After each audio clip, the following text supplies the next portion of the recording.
Écoutez, je pourrais répondre essentiellement sur l'aspect du 562, puisque c'est à l'appel de notre organisation syndicale que les collègues peuvent y répondre, évidemment, s'ils adhèrent à l'idée. Et nous, c'est donner un cadre d'expression finalement à cette colère, à cette gronde, et qu'on ne découvre pas. Hein. Je l'avais d'ailleurs humblement énoncé dans un article du Monde il y a quelques semaines, où je disais, malheureusement, j'ai peur qu'on ait à affronter dans quelques temps une crise policière, étant donné cet enchaînement qui est extrêmement difficile depuis plusieurs semaines. Et donc, aujourd'hui, on peut dire qu'en effet, le code 562 est globalement suivi dans énormément de services sur le territoire. Évidemment, on ne peut pas avoir de statistiques parce que l'idée, c'est justement que les fonctionnaires ne remplissent plus les statistiques habituelles d'activité, notamment dues à leur initiative, et qu'aujourd'hui, ils sont plutôt, on va dire, en pause, mais présents pour répondre évidemment à l'urgence si nécessaire. Je pense que c'est aussi ce qui est important dans le contexte de sécurité qu'on connaît aujourd'hui. Mais nous sommes bien d'accord que ce n'est plus un phénomène régional, mais national maintenant, on peut le dire ainsi. Il est clairement national. Dans quasiment toutes les zones de France et dans beaucoup de services. On a, nous, des témoignages qui remontent évidemment, des photos de collègues qui participent symboliquement justement au travers de ces publications. Et non, on peut dire aujourd'hui que c'est national en effet. Parlons de Laurent Nunez, dont on sait qu'il vous a soutenu dans la foulée du DGPN. Il demande aujourd'hui aux hommes et aux femmes de la police de mesurer, je le cite, la portée de leurs actions et de ne pas délaisser nos concitoyens. Vous comprenez comment cet appel à la responsabilité, en somme, après vous avoir vraiment soutenu sans embâge? Mais je pense qu'il est totalement dans son rôle de préfet de police. On le sait, on l'a vu notamment assez régulièrement soutenir les policiers dans des séquences de police bashing, comme on connaît après chaque maintien de l'ordre, par exemple, sur Paris, puisque c'est toujours la mode d'avoir des polémiques après des actions de police. Il est dans son rôle de rappeler, en effet, que quand on rentre dans la police, c'est pour assurer la sécurité des citoyens. Il voit bien qu'il y a, encore une fois, ce mouvement de fond, mais qui n'est pas, pour le coup, pas syndical. Les arrêts maladie, ce ne sont pas les syndicats qui en appellent. Les collègues prennent leurs responsabilités en allant voir leur médecin. J'entends les critiques sur les arrêts de complaisance. Moi, je suis justement pas médecin, donc je me lancerai pas dans cet exercice complexe, pour le coup. Maintenant, il y a une réalité, c'est que si les fonctionnaires ne sont plus là, il y a quand même un enjeu de sécurité qui n'est peut-être plus assuré, et forcément une crainte, pour le coup, qui est, je trouve, assez logique. On est là pour protéger la société. Oui. La société qui fait montre justement de soutien au travers de toutes les enquêtes d'opinion, puisque 75% en moyenne des Français soutiennent la police. Il ne faut pas qu'on leur tourne le dos, c'est une réalité. Je pense qu'ils comprennent le mouvement aujourd'hui, mais il faut aussi qu'on comprenne la réaction d'un préfet de police qui est dans son rôle. Alors justement, c'est ce qu'il dit aussi dans cette lettre. Il vous dit, il faut mesurer le tort si vous vous aventurez à délaisser le service des autres. Il ne s'est pas ravisé, mais il voit aussi que le mouvement prend une ampleur inquiétante pour le quotidien. Que se passe-t-il si quelque chose de grave se produit à l'échelle nationale, comme on a pu le vivre il y a encore quelques semaines? Sommes-nous toujours protégés? Rassurez-nous. Oui, bien sûr, mais il y a encore, heureusement, beaucoup plus de fonctionnaires qui travaillent que de fonctionnaires absents. Ça reste des inquiétudes qui sont localisées. Marseille est un cas particulier, forcément. En dehors, pour l'instant, les services tiennent. C'est justement l'intérêt de l'appel du PP, c'est que sûrement que ça ne prenne pas plus d'ampleur. Nous, on a donné un cadre, encore une fois, que j'assume ici pleinement, publiquement. C'est le 562, c'est celui-ci que notre organisation porte jusqu'au plus près du terrain, c'est-à-dire via mes délégués partout dans tous les services. Il a l'intérêt justement de faire en sorte que les fonctionnaires soient là au moins, même si encore une fois on assume ce débrayage, on assume de porter cette colère qui en effet voit son déclenchement avec l'affaire de Marseille, mais qui couvre depuis bien longtemps, et on s'intéresse souvent seulement à la goutte qui a fait déborder le vase, pas aux milliers qui l'ont rempli. Nous on sait qu'il y en a encore une fois quelques milliers qui ont rempli ce vase de colère. Parce qu'en fait, il y a deux choses. Il y a en effet la contestation du maintien en détention d'un de vos collègues de la BAC de Marseille. On le voit aussi à travers un mouvement à Nice, je crois, où il y a une centaine de policiers qui se sont rassemblés pour dire « nous, on demande plus de considération ». Mais ça fait des années qu'on entend les policiers, à travers tous leurs syndicats d'ailleurs, tous leurs représentants, dire « plus de considération ». On a bien compris que ce n'était pas juste un problème d'effectifs, de moyens, de paiement d'horaires, d'arriérés de salaire, etc. C'est quoi la considération quand on parle de l'exécutif et de ceux qui vous dirigent? Comment elle pourrait s'exprimer? Comment elle pourrait s'exercer? En fait, vous savez, on demande de la considération, on demande du soutien. Des fois même, on ne demande pas. À la limite, on ne demande même pas de soutien. Mais au moins que quand il y a un temps très chaud, qu'à chaque fois, on ne soit pas lâché, comme ça peut être le cas.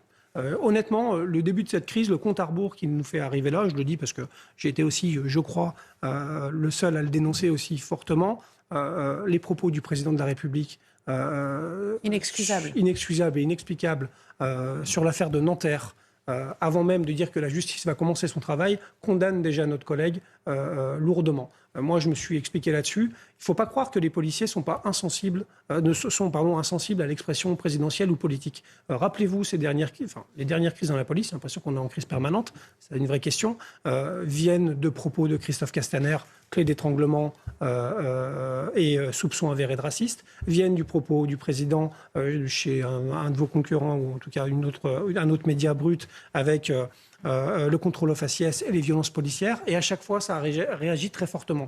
Alors, à minima, moi, j'ai envie de dire qu'ils ne nous soutiennent pas, c'est pas très grave, mais quand il y a des moments très intenses comme ça, qu'on ne nous enfonce pas, comme ça a pu être le cas là, et c'est ça qui fait réagir. Vous êtes un peu en train de nous dire qu'il est aussi à la genèse de ce mouvement, de cette lame de fond qui est en train de mais je pense que ça a été très profondément mal pris par les agents.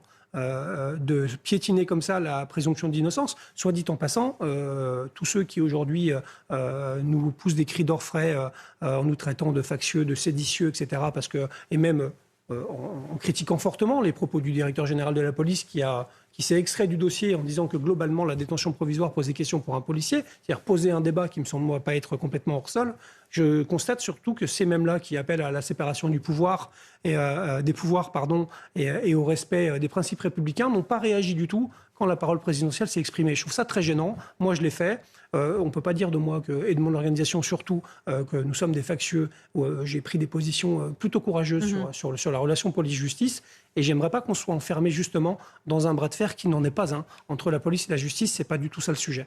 Alors, pour tenter de voir comment on peut avancer sur toutes ces questions, quelle est votre position aujourd'hui vis-à-vis de cette fameuse idée d'une juridiction spécialisée pour les policiers? Est-ce que vous avez évolué sur la question? Oui, mais on a évolué parce qu'on y réfléchit en fait. On a organisé un colloque l'année dernière, le 6 juillet exactement, un colloque qui était, je pense, peut-être une des premières pour un syndicat de police, parce qu'on a donné la parole à des experts, à des sachants, et nous, on s'est mis en dehors du débat. On s'est mis dans la salle et on a écouté.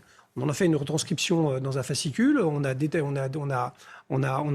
décliné des lignes. C'est un colloque, juste comme ça, pour que ceux qui nous traitent tous de ne pas apprécier la justice, qui était organisé avec des avocats, avec un avocat général, avec une présidente de cour d'appel, avec donc des magistrats en fonction, un conseiller d'État, qui sont venus nous éclairer justement sur la jurisprudence de la légitime défense, parce que l'idée c'était le policier, l'usage des armes et sa responsabilité face aux institutions. Nous, on a donc dégagé des axes assez clairs sur, en effet, la possibilité, parce qu'on travaille aussi avec Unité Magistrat, d'aller sur peut-être une juridiction spécialisée. On ne demande pas une justice d'exception. Là aussi, je détends tout le monde. On demande simplement à ce qu'à un moment donné, peut-être, que des magistrats particulièrement imprégnés de l'usage des armes, dans une situation de stress, dans une situation dégradée, puissent se rendre sur ces situations, sur ces affaires où, quand même, à chaque fois, ça secoue l'opinion publique entièrement et la société. On vous a écouté ? On vous a en tout cas entendu ? Non, pour l'instant pas. Non, parce que ça suppose de légiférer, j'imagine, sur ces questions. Évidemment, ça suppose déjà d'en débattre. Mais j'aimerais qu'on puisse déjà en débattre sans que tout de suite on nous rappelle des grands principes républicains comme si c'était des armures et que finalement on n'avait même pas le droit d'évoquer une évolution possible en nous rejetant ça et en nous traitant tout de suite de factieux et de séditieux. Encore une fois, il faut arrêter. Je le supporte bien, moi je vis bien, mais c'est difficile du coup après de discuter alors qu'on fait preuve, je pense, plutôt de bonne volonté en règle générale sur ces questions-là. Et encore une fois, on les a discutées avec des sachants et des professionnels. Maintenant, si on nous dit non, circulaire, il n'y a rien à voir, voilà, on comprendra. Mais nous, on a ouvert le débat, on a écrit à l'ensemble des groupes parlementaires, on a des propositions à faire qui seront solides, qui seront assumées, qui seront réfléchies surtout, et qui datent, encore une fois, je l'ai démontré, depuis plusieurs années. C'est depuis 2016 qu'on demande une juridiction spécialisée. On va parler des magistrats maintenant, dont beaucoup ont dénoncé ce qu'ils appellent un degré franchi à votre propos, enfin à propos des policiers.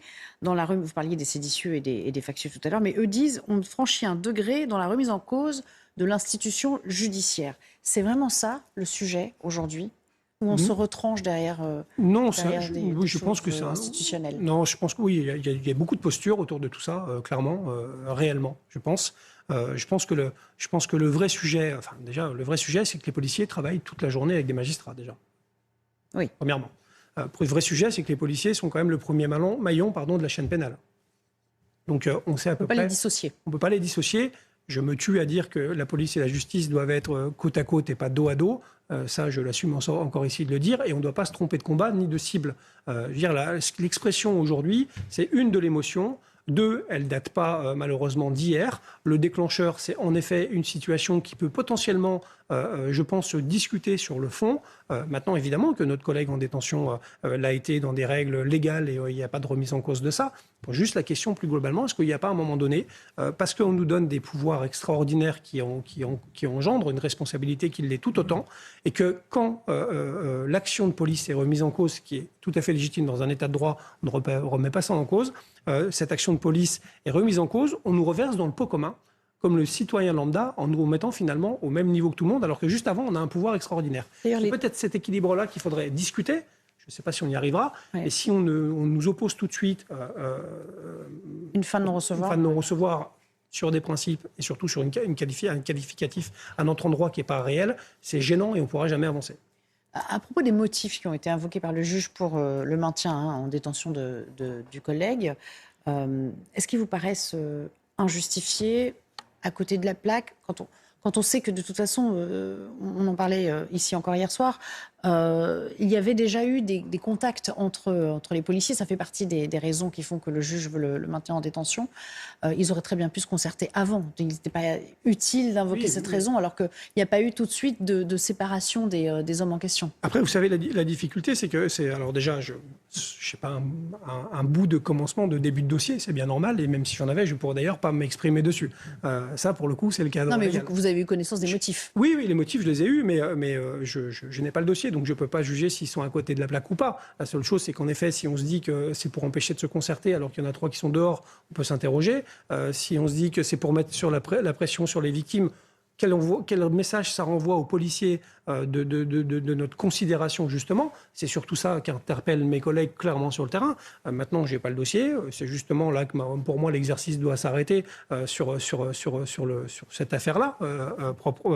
Sur le commentaire, sur le commentaire. Mais je pense qu'on a encore une fois une discussion autour de ces sujets qui sont fondamentaux pour notre métier, pour notre démocratie, pour l'exercice du métier de policier, pour ceux qui vont rentrer demain dans la police, parce que j'ai vu juste au début qu'on annonçait énormément de départs. Mais je veux dire, en même temps, il faut avoir envie quand même de faire ce métier-là aujourd'hui, de partir le matin, de vous envoyer sur des émeutes où on a des violences extraordinaires, d'avoir 10 000 blessés par an. C'est-à-dire 10% des effectifs de police sont blessés tous les ans en service. Je vous rassure, ils ne se blessent pas en faisant du sport. Ils se blessent parce qu'ils font face à de la violence de plus en plus extrême, de plus en plus prégnante. Et justement, ça doit nous porter vers une réflexion. C'est-à-dire que vu qu'on a une violence qui est exacerbée, on a un usage de la force qui devient de plus en plus aussi compliqué et de plus en plus quotidien, de la force légitime. C'est le pouvoir qu'on nous confère. Je pense qu'il y a intérêt vraiment à protéger les policiers dans leur fonction et dans leur traitement lorsqu'ils sont mis en cause. D'où la juridiction spécialisée aussi, parce que ce sont des affaires le statut du policier délicates. Ouais. Quelles sont les conditions de la reprise aujourd'hui ? Comment on sort du code 562 comment on fait en sorte de sortir aussi des arrêts maladie ? Enfin, je veux dire, c'est le chef de l'État qui va devoir donner le là, ou Gérald Darmanin, qu'on n'a pas d'ailleurs entendu, mais j'imagine que vous attendez beaucoup de choses de votre ministre de l'Intérieur désormais. Il en fait déjà beaucoup, souvent là-dessus aussi, on peut lui reconnaître. Mais en présentiel et oralement sur cette question. Oui, je pense, mais de toute façon, il nous faut de toute façon une prise en compte de ce qui se passe. C'est une réalité. Le directeur général a fait ce qu'il avait à faire dans la presse. Il agit encore, je pense, quotidiennement pour essayer de faire en sorte de faire en sorte que ça s'améliore. Il est d'ailleurs encore, je crois, descendu à Marseille aujourd'hui, vous voyez, pour aller parler aux fonctionnaires. C'est important. C'est une marque aussi d'intérêt qui porte à la situation. Je crois que tout le monde est inquiet de cette situation-là. Il va falloir de toute façon que des politiques prennent les choses en main, en compte, qu'on ait des audiences, ou en tout cas qu'on parle. Enfin, vous savez, déjà, moi, je suis assez ennuyé, parce que clairement, j'avais demandé à ce qu'il y ait déjà un rétex, un retour d'expérience sur les émeutes. Officiel, un retour d'expérience, c'est-à-dire qu'est-ce qu'on a traversé tous ensemble, que les policiers ont dû affronter, comment ça s'est passé techniquement, qu'est-ce qu'on a retenu de la crise des Gilets jaunes. Réellement. On n'en a pas eu du tout, pardon. Pas réellement, on n'en a pas eu du tout. Il y a eu des prises de parole, mais il n'y a pas eu de rétex avec les organisations syndicales représentatives pour qu'on puisse s'exprimer à tous les niveaux de notre pays et dans tous les départements où il y a eu des violences, pour qu'on ait quand même, nous, la possibilité officiellement de porter la parole des collègues et de ce qu'ils ont vécu. On n'en a déjà pas eu. Bon, je trouve ça dommage. Là, on arrive sur une crise, malheureusement, qui forcément contient cet événement-là. Je pense que ça serait très intéressant quand même, rapidement, qu'on rencontre à minima le ministre de l'Intérieur pour pouvoir en discuter sérieusement et justement qu'on fasse des propositions de fond et qu'on travaille réellement sur ce qu'inquiète aujourd'hui les policiers. Il y a 3 axes: l'anonymisation, cette juridiction spécialisée et notre statut spécifique et la protection fonctionnelle. J'ai une dernière question, mais c'est un peu la même question que je reformule. Concrètement, qu'est-ce qui va conditionner la reprise du travail? Parce que vous êtes d'accord que ça va être une reprise lente et progressive, ou il va falloir qu'il y ait quelque chose, un préalable à ce retour? Je crois qu'il n'y aura pas de baguette magique. Je ne crois pas que la reprise se fasse comme ça d'un claquement de doigts, puisque, encore une fois, comme je dis et j'assume de dire qu'il y a un déclencheur, mais le mal est profond et date pas malheureusement du placement en détention de notre collègue. Si vous voulez que je vous réponde que le 3 août, journée d'appel, où mon collègue peut-être sera libéré, je ne sais pas si ça conditionnera une reprise. Forcément, ça apaisera les choses. Je ne veux pas, au travers de ça, vous pensiez que, justement, je sois dans un bras de fer avec la justice. Que vos téléspectateurs pensent que c'est le bras de fer contre la justice qu'on gagnerait. Je ne suis pas du tout sur ce plan-là, j'espère l'avoir démontré depuis un quart d'heure. Je dis juste que oui, ça pourrait y contribuer, mais je pense que ça ne suffira pas de toute façon à faire en sorte que les gens et les fonctionnaires de police reprennent dans un bon état d'esprit, étant donné tout ce qu'on a vécu depuis ces années et ces dernières semaines particulièrement.